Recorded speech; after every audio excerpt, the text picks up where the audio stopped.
In this video, we will briefly go through the validation requirements for active pharmaceutical ingredients under cGMP. The validation of production processes using active pharmaceutical ingredients should be documented.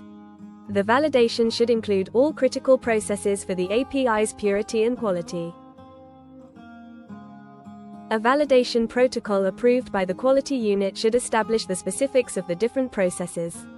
The protocol should clarify critical processes and the acceptance criteria. A validation report should summarize the process and document any deviations with recommendations for corrective actions. There should be qualification of critical equipment and ancillary systems. It includes several components. Design qualification verifies that the design of the facilities, equipment, and systems is adequate.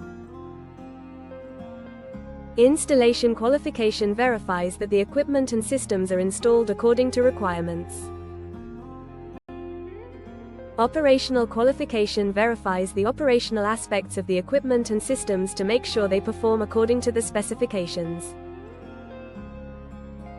Performance qualification verifies that the equipment and systems perform according to the specifications and approved methods. Process validation is documented evidence that a process operates within established parameters, is effective, and produces reproducible results. There are three types of validation: prospective, concurrent, and retrospective. Retrospective validation may only be used when the process is well established and the API does not change significantly. For prospective and concurrent validation, 3 consecutive successful batches should be used as a guide. For retrospective validation, 10 to 30 consecutive batches may be used, although fewer may be acceptable if justified. Validation systems should be reviewed periodically to confirm that they still operate as expected.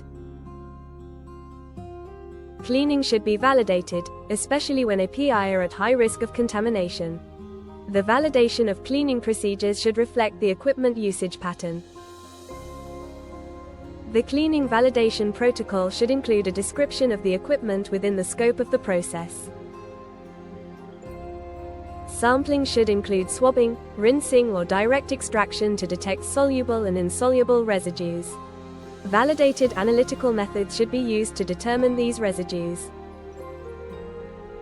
Cleaning and sterilization processes should prevent microbiological and endotoxin contamination. Cleaning procedures should be monitored and inspected at defined intervals, including visual inspection. Thank you for watching. Please contact us if you would like more information.